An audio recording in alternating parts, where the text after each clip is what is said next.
The ceasefire deal will make for more jihad, and Hezbollah's imam will pray out to his God at the big Trump party in D.C. there next week. The jihad's advancing and no one thinks it's odd or gives its victims even so much as a nod. Yet there's always hope, even when things look bleak. The truth will always win over the jihadi's demon god. This is This Week in Jihad. Ladies and gentlemen, we are here with the great David Wood, and I am Spencer, author of Quran. Good morning, good evening, good afternoon, David. How are you? Hey, how's it going? How's it going, Robert? It is never better. The world is exploding. The world is on fire. And the real God is somehow doing something that we're going to figure out later. In the meantime, we got some jihad for us tonight. And that's That always can't be. exciting. I haven't heard about any jihad this week. And I check CNN every day. Well, I suppose the big news is that the jihad is over. Peace and love, John and Yoko, it's all there. The Peace in the Middle East. ceasefire is in, and Gaza is at peace. And now, as you have often remarked that Islam is a religion of peace, we actually will see it in action. What do you think of this exciting development, this amazing world historical ceasefire? I think Trump wanted to come into office like Reagan back in the day. This is a little before my time. It's a little before my time, Robert. Wasn't it the case that there were like a bunch of hostages and Jimmy Carter, the super nice guy, peanut farmer, was in power, and so jihadis of the world just were not scared of him at all. And then like Reagan was about to take office, and they're like, free the hostages, free the hostages. Am I remembering that right? Because I was a tiny On little the kid. day that he was inaugurated, the hostages were freed. The signal could not have been clearer that we have contempt for Jimmy Carter and we fear Ronald Reagan. Yeah, and I think Trump wants things like that. And so what I think is he contacted Netanyahu in Israel and said, hey, I want this deal to be done before I go into power, so I can basically roll in there like Ronald Reagan and show that the world so recognizes a strong leader that they will start throwing down their arms and making deals and so on. I obviously, I'm sure like you, have my concerns about the deal, because the main thing you would be looking for after an attack like that, if you're Israel, is one, you want your hostages back, and two, you want Hamas destroyed so they can never do that again, right? And Netanyahu has made it clear, like all along from day one, we're gonna keep at this until we get our hostages back, until Hamas surrenders or is destroyed. So he's clear all along on that, and all of a sudden, hey, we're going to make a deal, and Hamas will actually survive. We'll get the hostages back, but Hamas will survive. That's a very dangerous message. So we've talked in the past about so what's the sort of takeaway message? And for everyone who is screaming ceasefire all along, that keep in mind, I get why people are doing that, right? You're looking at it, there's an ongoing war. I get why people are like, can't you just stop? Can't you just stop all this? That makes sense on a short-term basis. But do you want the real takeaway message to be, hey, if you're a terrorist, go kill a bunch of people, then just run and hide, and we'll give up after a while. We'll give up. And then we'll say, okay, now you can come back out and do it again. Do you want that to be the takeaway lesson? That's a very dangerous message to send. Whereas the alternative, we're going to keep coming after you until your entire group is completely destroyed.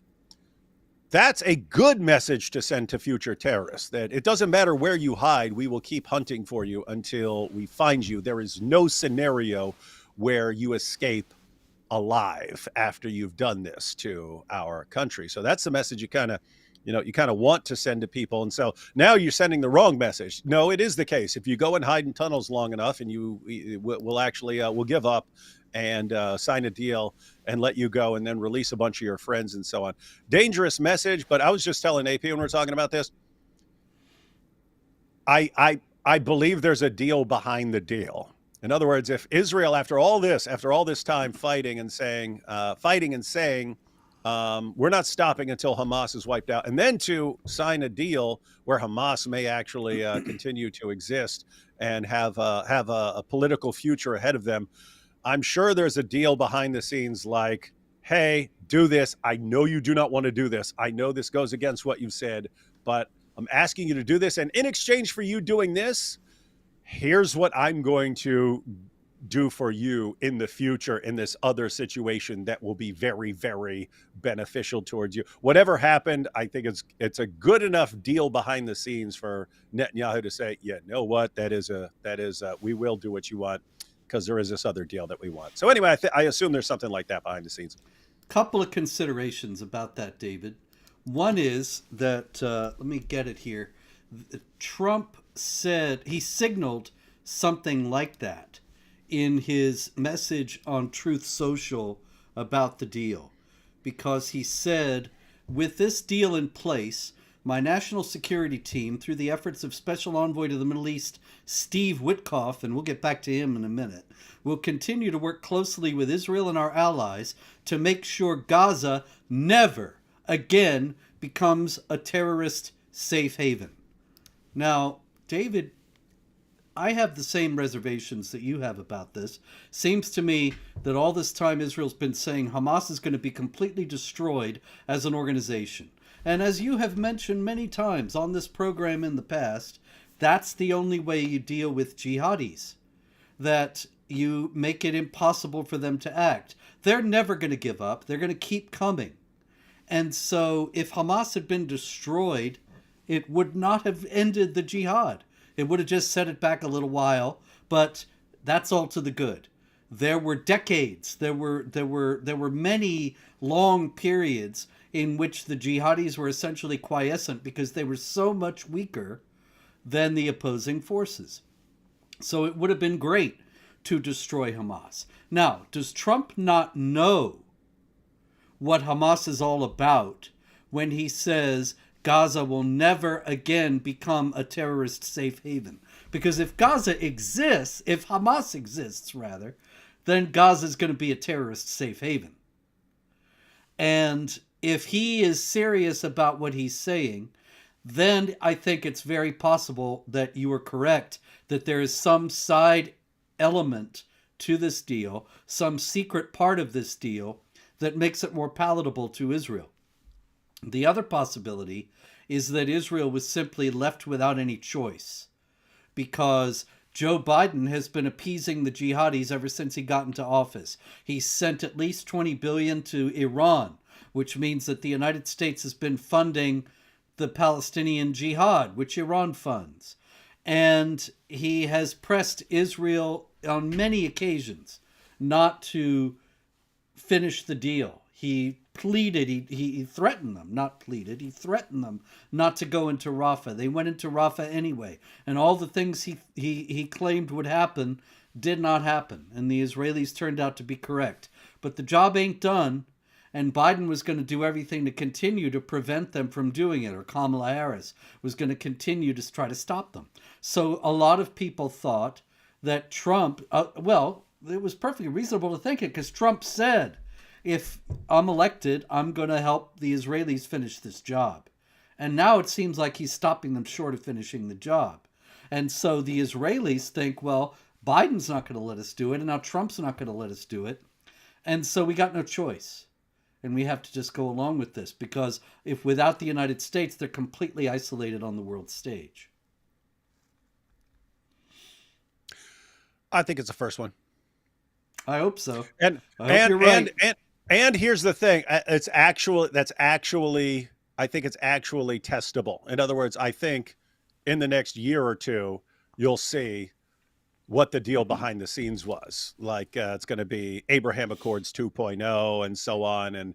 And Saudi Arabia agrees to get along with Israel and so on. And everyone unites against Iran and crushes Iran.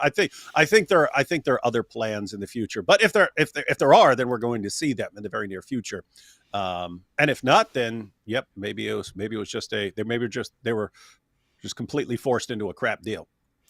Look, I hate to be the one to throw the rotting cabbage on the sofa, but it is often the role I play in this world. And another piece of evidence to the contrary is Witkoff himself, who seems to be just another one of these guys who has no idea what he's really dealing with. And he praised the role of Qatar in these negotiations, and praised the Prime Minister of Qatar for doing what he said was God's work during the negotiations. Now, Well, Qatar's the good guys because they invest so much in American universities. yeah, they love us. They had the Hamas guys there before and after October 7th. And Hamas doesn't like the United States any more than it likes Israel. A lot of these people nowadays, they think, oh, well, we have to not ally with Israel and then everything will be okay. The Jihad will only start with Israel, and then comes the main course. But in any case, Witkoff doesn't seem to have a clue. And then there's the other part of this that is not related to the deal, but may illuminate whether the deal is some sort of a canny chess move or a bonehead capitulation to the jihadis. And that is, the inauguration is coming up Monday, and who's going to give one of the benedictions? David. Have you heard this? Hero Imam of Dearborn, perhaps? You are correct, sir.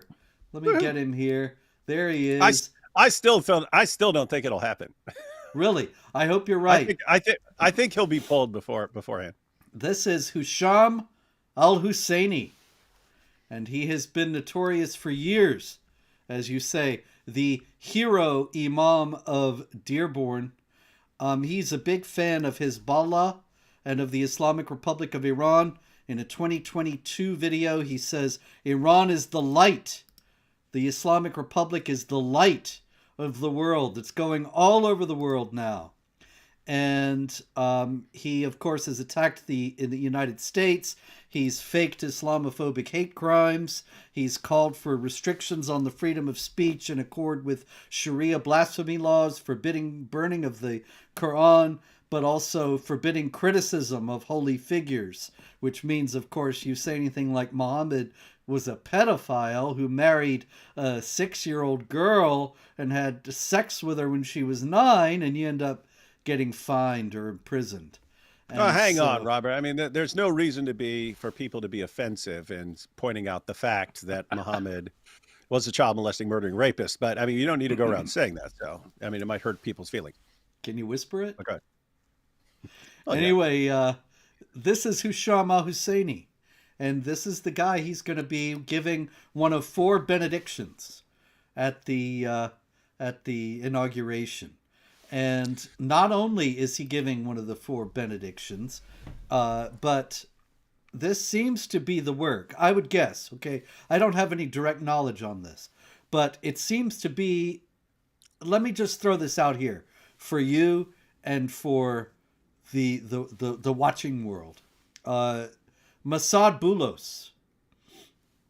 Massad Boulos has been appointed by Trump as his special envoy for Arab and Middle East affairs. Who is Massad Boulos? Well, he's a Lebanese businessman. He's a Christian, but his father. Now, I understand, David, this is tenuous.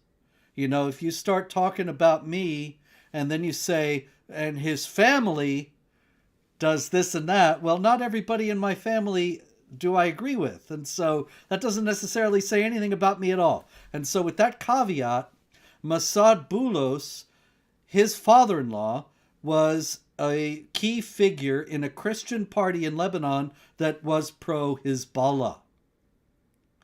And he is Tiffany Trump's, Donald's daughter, Tiffany Trump's father-in-law. So, and he's now Trump's advisor for Middle East affairs. Did Massad Boulos have anything to do with Husham al-Husseini giving a benediction at the inauguration? I mean, if the guy supports Hezbollah, which is perfectly reasonably possible. I'm not saying he does, I don't know. But I know that I've met plenty of Lebanese Christians who love Hezbollah. And it's certainly within the realm of possibility that Massad Boulos also does. Is it possible that he thought, oh, this guy supports Hezbollah, al-Husseini, but what's the big deal? And let's have him at the inauguration to show what a big tent we are and how Trump loves everybody. I think I think all this stuff is actually connected. And while there may be things as far as like who's actually networking and so on, there may be these guys may all be involved like behind the scenes and so on. But I think it's pretty straightforward in that If you remember, a lot of Muslims and Muslim leaders in Michigan came out and supported Trump when that was Yes. one of the battleground states, and it could be a situation where every vote is going to count. And so it's good in Michigan, especially the Detroit and Dearborn areas and so on, to get some votes from Muslims. And then you're sitting there wondering, why in the name of common sense would these Muslims be speaking out for Trump and saying, yep, we're switching sides and we're going with Trump. We're destroying our traditional alliance with the left, and we're siding with Trump now. Sitting there thinking, why are they doing this? And it's the same situation. I'm looking at going, there's a deal behind the scenes. There's a deal behind the scenes of Trump saying, you come out and help me win here and throw your support behind me. Here's what I will do in return for you when I'm president. And so I think they agreed and said, fine, we will do that. But I think it's some things like, I guarantee you I will get a ceasefire deal. I'll have one of your guys come and do something at my inauguration and so on. I think it's a situation like that. He's the guy who wrote the art of the deal. So anytime Trump's involved, I'm looking at this going, oh, someone just changed their mind about this big thing and started doing this. There's obviously some sort of deal behind. I don't know exactly what the deal is, but obviously a deal behind the scenes. So I think we're seeing these behind the scenes deals play out in front of us. Okay. Well, time will tell. Time will tell. One thing is certain: life goes on, and so we will see how these things shake out in the coming days and weeks. And I think that we've amply indicated that there are causes for concern, but it's not necessarily as bad as all the naysayers, including me, are saying. And so we'll see. Meanwhile, David, last time we were here a couple weeks ago, there had just been a jihad attack in New Orleans. And I have the follow-up story from KERA News, NPR for North Texas. What do you think the headline is? Guy turns out to be a white nationalist. Close. No, I don't know. This is the headline. This act has no place in Islam. Muslims worry about Islamophobia after New Orleans attack. Yeah. No, I was just joking, but if I were to give a serious answer, it would be something like that: defending Islam and then being concerned about the real victims after every Islamic terrorist attack. And as we know, no matter how many thousands of non-Muslims are killed in a terrorist attack, it's Muslims who are the real victims, and Islam that is the real thing that needs to be protected after every attack. Indeed. And that's what this story is all about.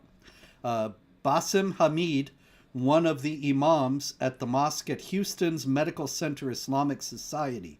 They were dealing with Houston Muslims because the Shamsuddin Jabbar was from Houston, and he went over to New Orleans for his attack.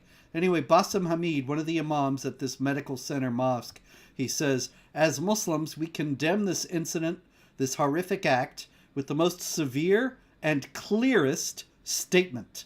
This act has no place in Islam and has no place among Muslims, and it's not accepted by any standard.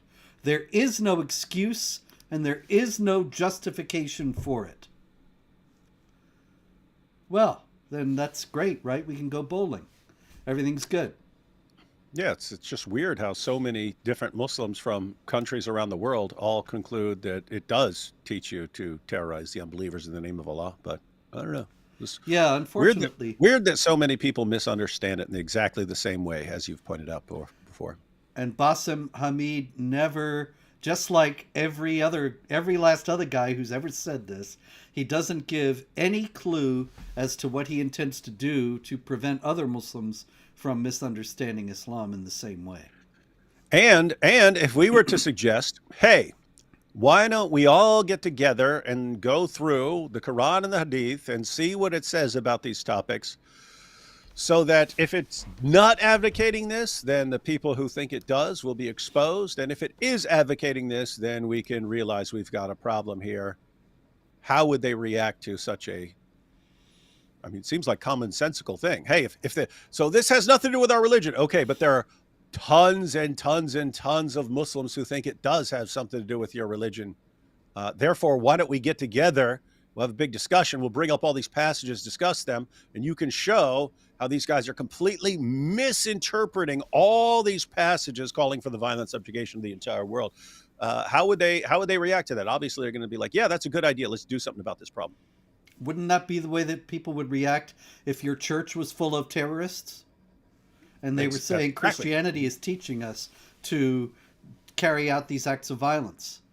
It seemed like not only would the churches voluntarily begin such programs to make sure that no young Christians started to think this way, but the state would be demanding and the media would be demanding that these programs be instituted and howling everywhere they weren't in place. And yet no mosque anywhere has a program to teach young Muslims to reject the understanding of Islam that Al-Qaeda and ISIS and all the others offer. Not a single one, and nobody seems to mind. Yeah, there's a parallel with the grooming gangs in that matter of fact, there are two parallels with the grooming gangs, but one parallel with the grooming gang situation in the UK is you'll have Muslims sort of reluctantly go, oh yeah, we condemn all the grooming. It has nothing to do with Islam. But if we were to say, hey, why don't these guys obviously think that non-Muslims are inferior beings who can be treated like garbage in these situations. They obviously think that 11 and 12-year-olds are fair game for sex and so on. They obviously think that if they can take these young girls captives and so on, that they're just theirs and they can do whatever they want with them. Why don't we go through the Muslim sources and see if Islam actually condemns this sort of thing? Then it will be, no, we can't talk about that. That would be racist. That would be Islamophobic. It's like, wait, there are people who obviously believe that what they're doing is fine. Why don't we look at their sources? And if they're wrong, then you can show them where they're wrong. No, you must never bring up any of this. That doesn't sound like people who are confident that you can show from their sources that this stuff is wrong. When they instantly try to shut down any discussion of what their religion actually teaches. So that's one parallel. The other parallel is with the grooming gangs is when it's, oh yeah, we condemn that. Yeah, we condemn the grooming gangs. It's oh, we have condemned it in a Twitter post, or we've condemned it in a letter. Like you can see how angry they are about something by how they react. So have something like Israel involved and tens of thousands of them are marching through the streets of every city on the planet every single day. That's what happens when they're really upset about something. How upset are they about the grooming gangs? How many marches are there? How upset are they after a terrorist attack where they go out and march in the streets and proclaim Islam as a religion of peace? Where have we ever seen that? Yeah, it doesn't really. So it's like they say, oh yeah, we have a problem with this. Really? Do you really? Because I've seen how you act when you really have a problem with something. I've seen exactly how you react when you're really upset about something. And you don't seem like you're upset because I've seen what you're like when you're upset. I know exactly what you're like. I know exactly what your behavior it is when you are seriously upset. And when you go, oh yeah, I condemn this in a tweet, doesn't seem like you're really upset. It seems like you're just saying it so that you're on record as saying that you're not for it. That's an excellent point. All right, there's more from the Houston Medical Center Islamic Society Mosque. Kulsum, not the great Egyptian singer, but a Muslim woman there in Houston, she said when she heard about the Jihad massacre in New Orleans, she said, the first fear in my mind was I hope it's not someone from our community. That was the first fear. Now, what's wrong with this picture?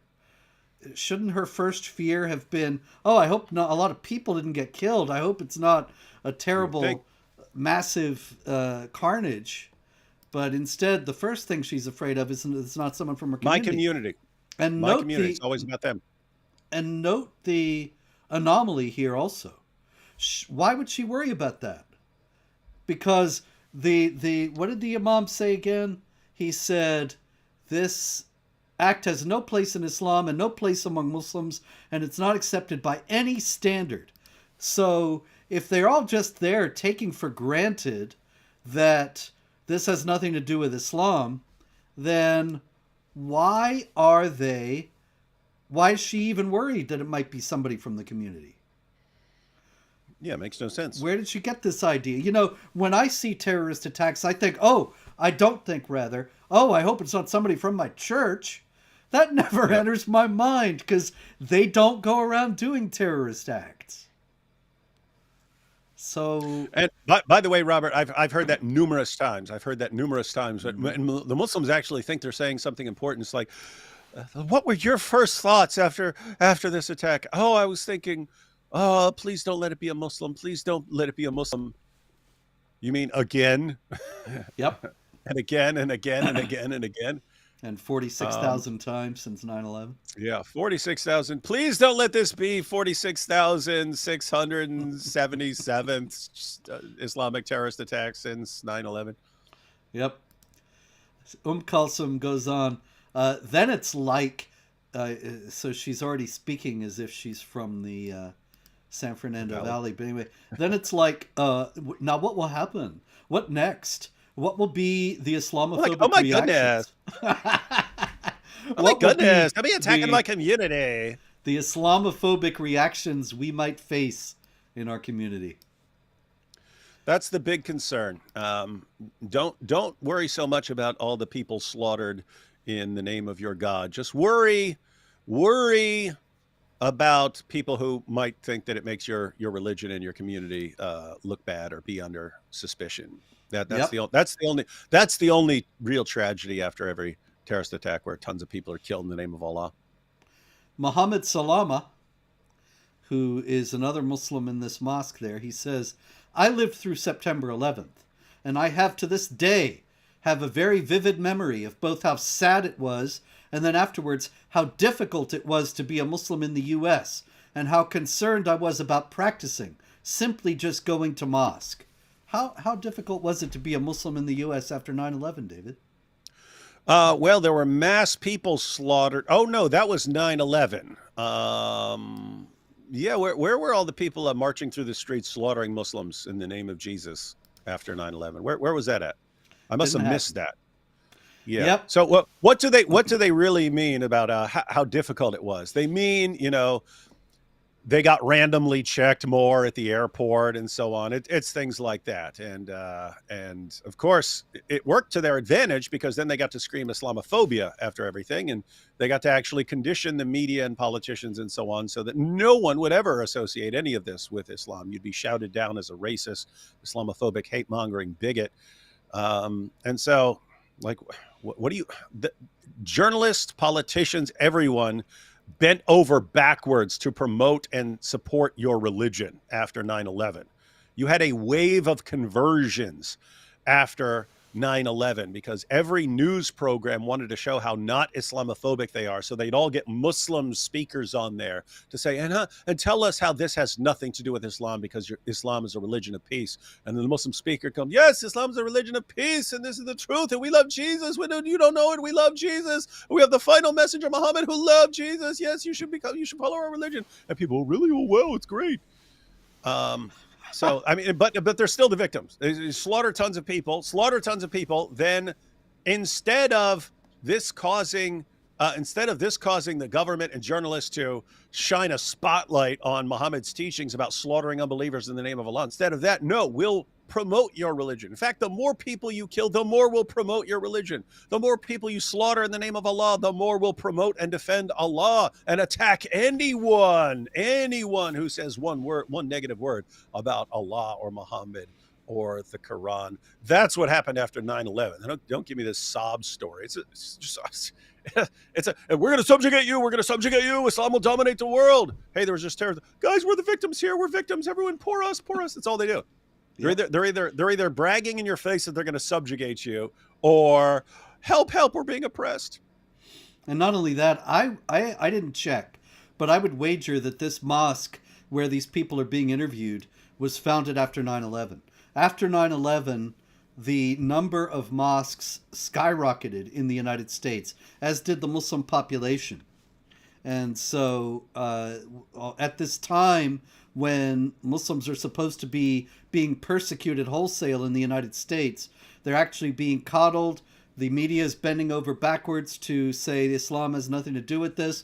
The President of the United States said 6 days after 9/11. Islam has nothing to do with this. Don't be mean to Muslims, etc., etc. And that was the line that everyone followed ever after. And yet now it's supposed to be this terrible time of persecution. Yeah, and Meanwhile, and by the way, these are the same people who, something happens in Israel and it's globalized the Intifada and Jews must never be safe anywhere and so on. That's how they react when someone does something. But it doesn't matter how many tens of thousands of Islamic terrorist attacks have happened. We are never under any circumstances allowed to look at anything or to be even slightly suspicious of any Muslim on the planet. indeed. So Basim Hamid, the imam that's at this place in Houston, he also says that many individuals claim to be experts on Islam or leaders of the faith, but end up leading others astray. So you see, he's not talking about us. He's talking about Muslims who lead people astray. So we're actually maybe getting somewhere here. He says this is how people get radicalized, by getting exposed to unreliable sources of Islam. But Like the here Quran again, and the Hadith. well, yeah, because this only then raises the question again. Well, then where's your program to teach against their understanding of it? And he doesn't have one. Nobody's got one. But Walid Basyuni, the imam of another local mosque there, Clear Lake Islamic Center, he said that the Islamic Society of Greater Houston, oh no, I'm sorry, this is just a general statement. ISGH was horrified by the senseless crime targeting civilians. ISGH has a long-standing absolute zero tolerance policy against extremism and suspicious activity. That's good. The attack on civilians, regardless of their nationality, ethnicity, or religion, is an atrocity that no ideology or cause can justify. What do you think? What books are they reading? Well, they must be reading the Quran, right? It's a religion of peace. No, because you get a very different idea from reading the Quran. Yeah, that's just ridiculous, idiotic nonsense. I mean, Robert, when the Muslim army of Muhammad showed up at Khaybar, as the Jews of Khaybar were heading out to their fields to tend their crops, and the Muslims swooped down upon them, did they go, "Oh no, these are civilians. We can't be attacking these people"? They said, "Allahu Akbar." It goes hard for a city that's been warned. Yeah, the Quran says, "Fight those who do not believe in Allah." It doesn't say only fight enemy combatants, but leave the civilians alone.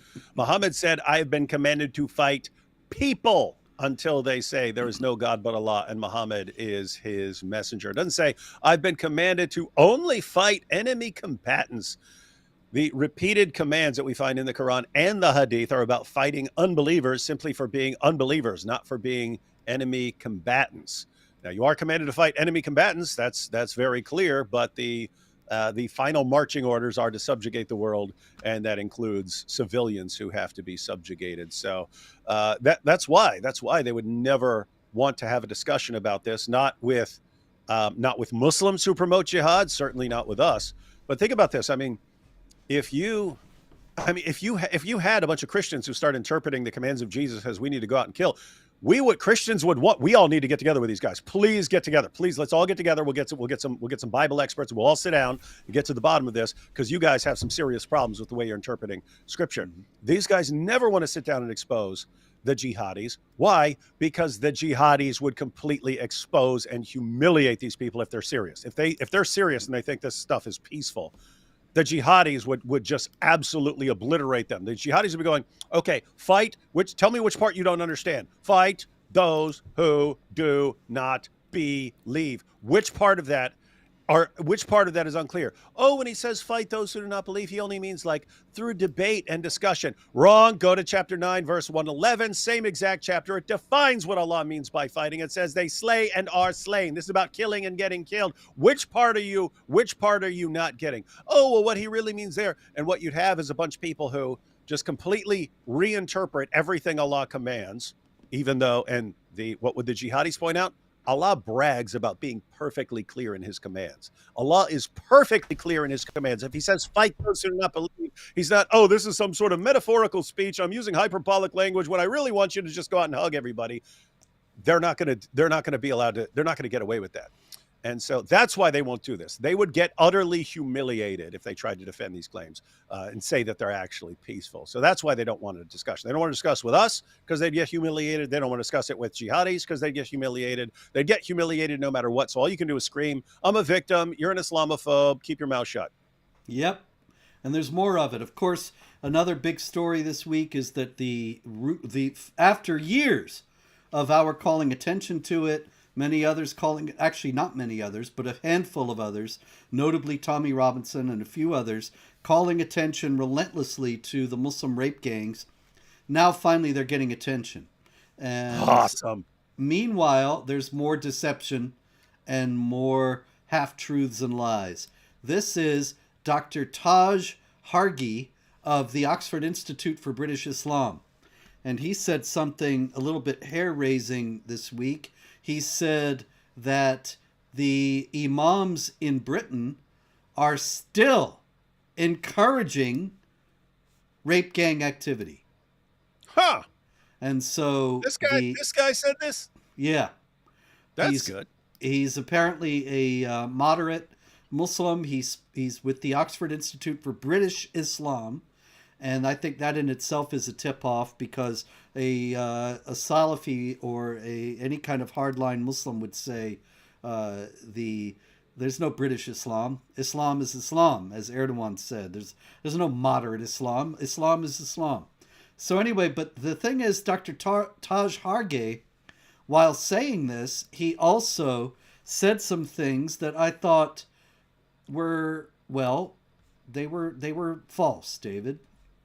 He said that in the mosques, there's a perpetuation of them and us. The theology from the mosque and the elders is to perpetuate this idea of them and us. The criminality is fueled by the ideology of the Islamic fundamentalism, which has no basis in the Quran. Wait. No basis in the Quran, Robert? This us versus them mentality? That's what he said. Wait, so if I'm opening the Quran, Robert, let's say I'm opening the Quran to, Surah 3, verse 110, and I read that Muslims are the best of peoples ever raised up for mankind. And then I go over and read Surah 98, verse 6, let's say, that Jews, Christians, and polytheists are the worst of creatures. We're lower than dogs. We're lower than pigs. We're lower than insects. That's what I read in the Quran. And I actually have videos of Muslims saying this. Yes, the kuffar, they're worse than dogs. They're worse than dogs. They're worse than cattle, and so on. So somehow that wouldn't be what the Quran is saying. And if I go to passages like Surah 5, verse 51, do not take the Jews and the Christians for friends. They are friends of each other. If you do take them as a friend, you're one of them. So you're not even a Muslim if you take the side of the other people or even become friends with them. You're saying that I wouldn't find this us versus them mentality in the Muslim sources. It's not found there. It's some sort of radical teaching that is being taught in the mosques, but it's not to be found in the Muslim sources. Would this be another guy who's saying, hey, Islam is peaceful and tolerant, but if you said, okay, why don't we all get together and sit down and we'll go through these passages, and then the Muslims who believe these things can say, over and over again, we would ask, okay, why does Allah call Jews and Christians the worst of creatures?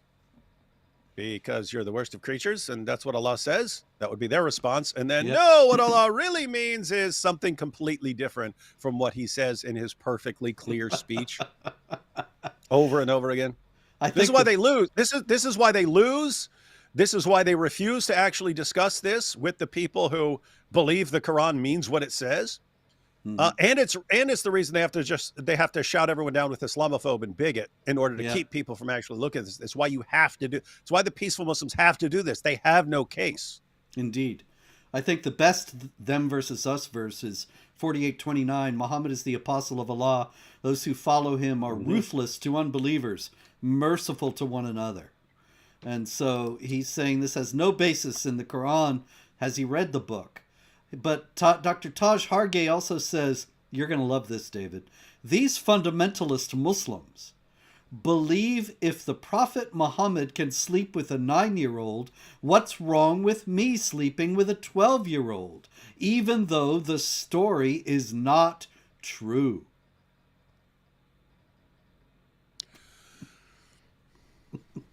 Okay, so there are over 200 Sahih narrations in the Muslim sources giving the age of Aisha. Now, you would be skeptical of those sources. There are others, Joshua Little and so on, who are skeptical of the reliability of these sources and so on.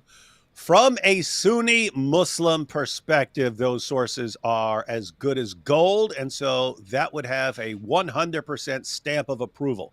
If you have hundreds of Sahih narrations, that's as good as you get in Islam. So in other words, if you know anything about Muhammad, you know that he had sex with a 9-year-old girl. Yes. And let me just clarify. I don't believe any of this actually happened, as you know. But that's a separate question from whether Muslims accept Sahih narrations as authentic and thus base Islamic law on them. And so it's abundantly clear from the Islamic sources that they think Muhammad was having sex with Aisha when she was 9.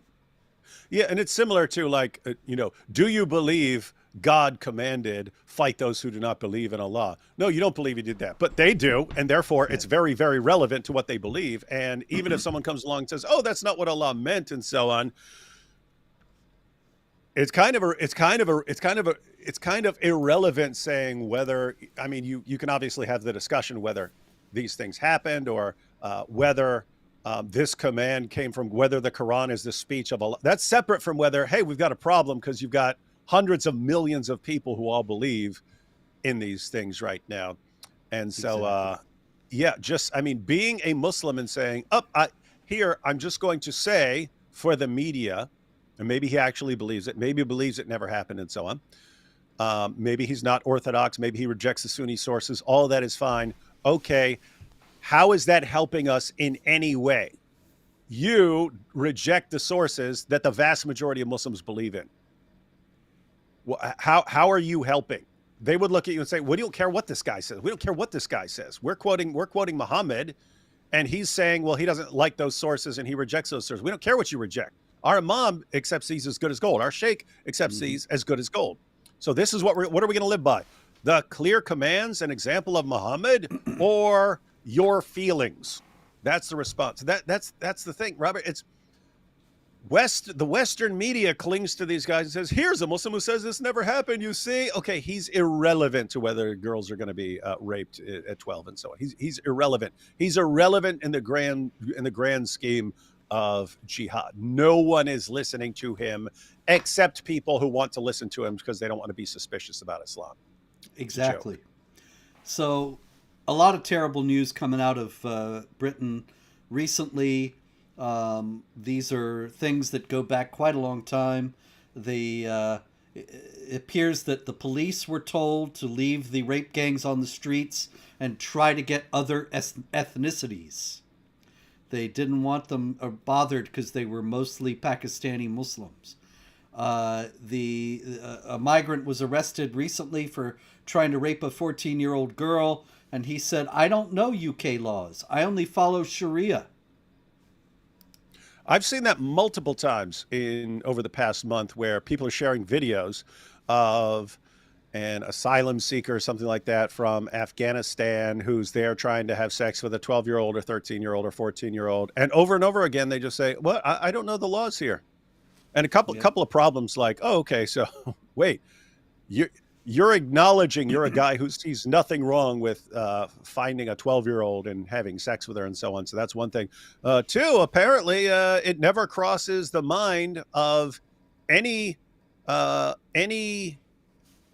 border security or anyone who's in charge of immigration in the UK to say, hey guys, you're not allowed to go around having sex with 12-year-old girls, to rape 12-year-old girls, to gang rape. Do you not know that? Because I mean, think with all the videos of people trying to do it. I mean, you had all the rape scandals, right? You're talking 41 cities in the UK where you had these rape gangs operating.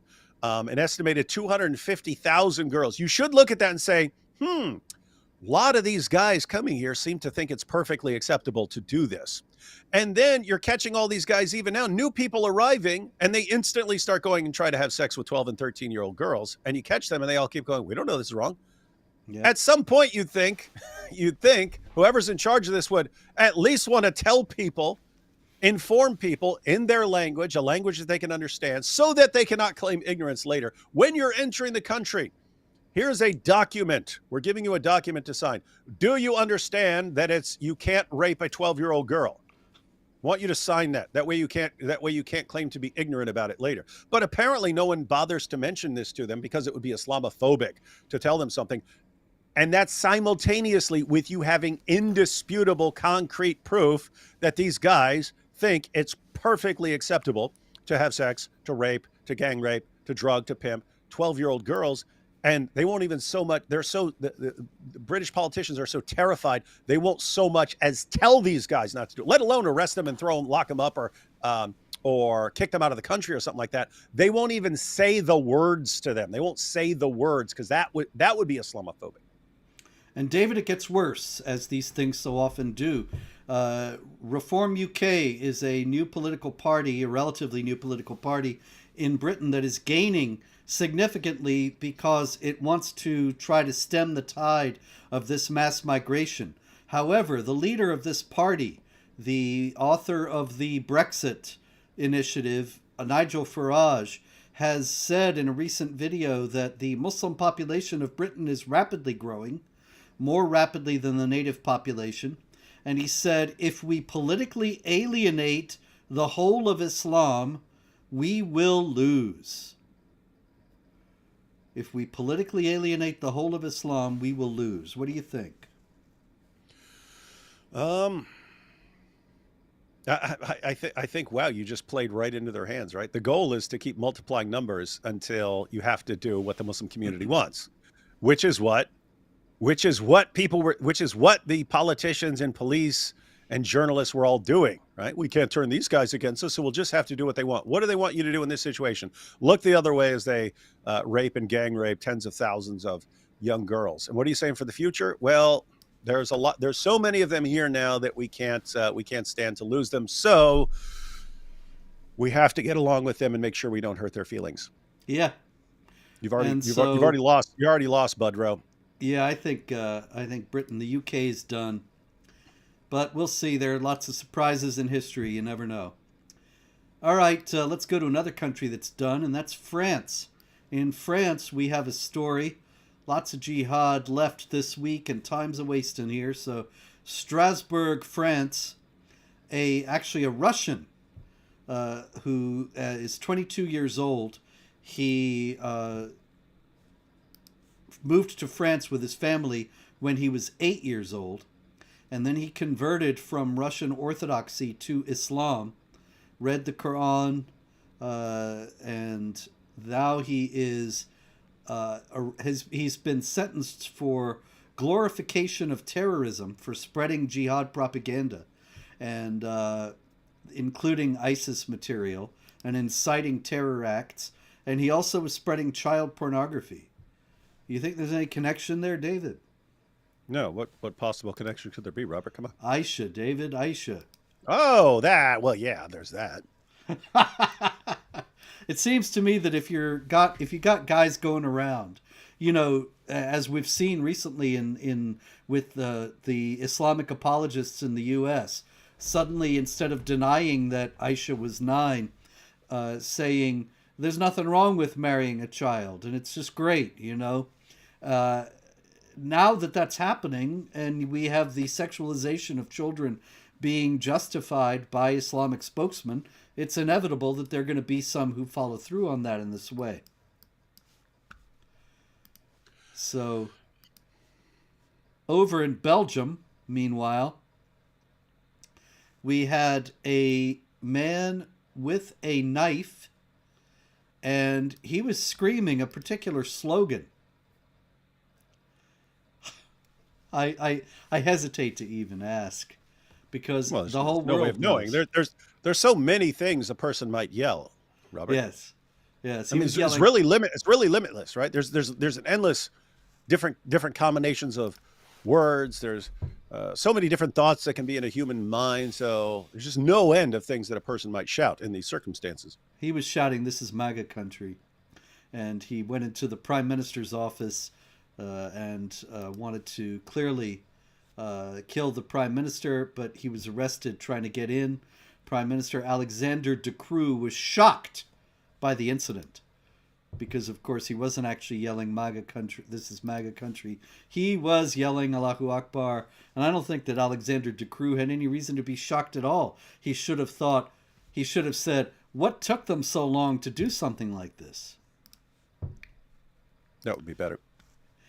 In Italy, oddly enough, on New Year's Eve, there were, let's see, 40 Muslim migrants who committed mass sexual assaults among people who were celebrating New Year's Eve in Milan in the Piazza Duomo.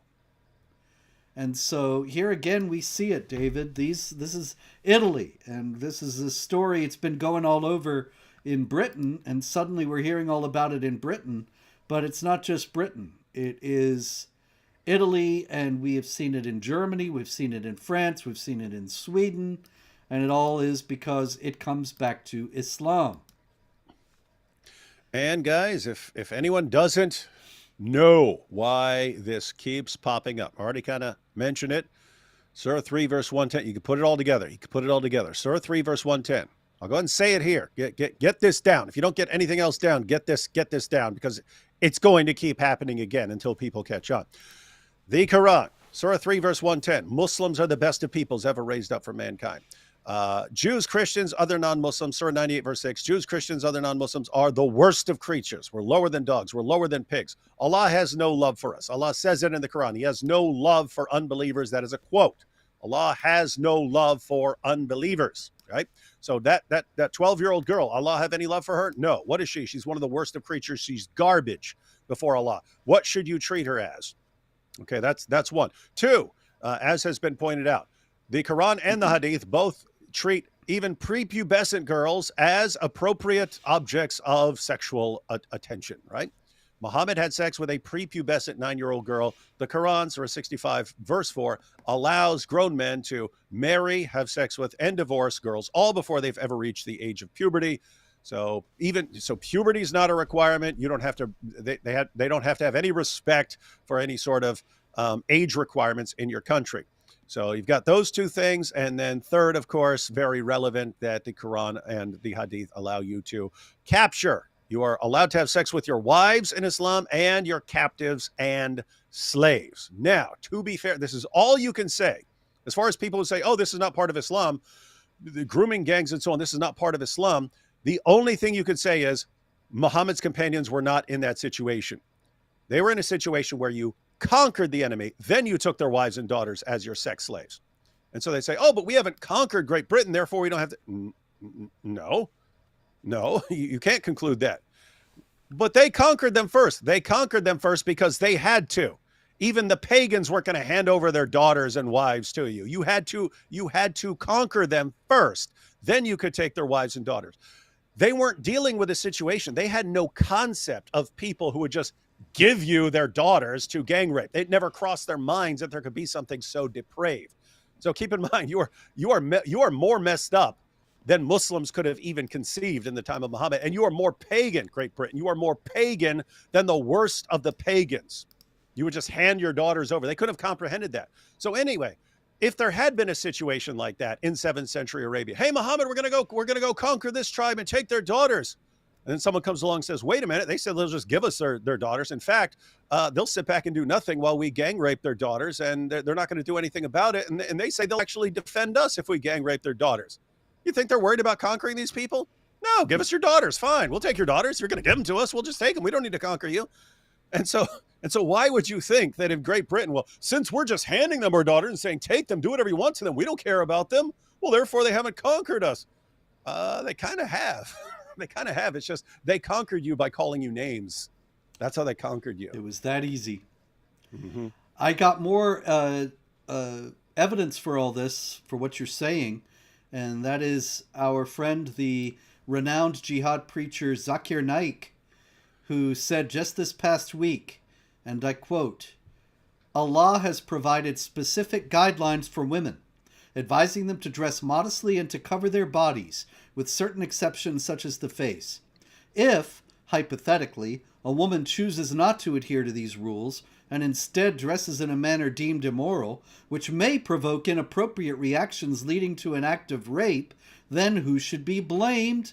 It is the girl's responsibility. It's our Couldn't be fault. clearer than that. In the West, we call that victim blaming, but that's what we call victim blaming is just Islam in a nutshell. Indeed. In Oh, fact, Robert, and we know where he's getting that from. The Quran says, what's the purpose of covering yourself? so that you may not be molested. Chapter So that you may 33, not verse be 59. molested. And so, do the math, ladies and gentlemen. If the reason for wearing a burqa or hijab is so that you won't be molested, and you say, "Ha, I'm not wearing that," what's that mean?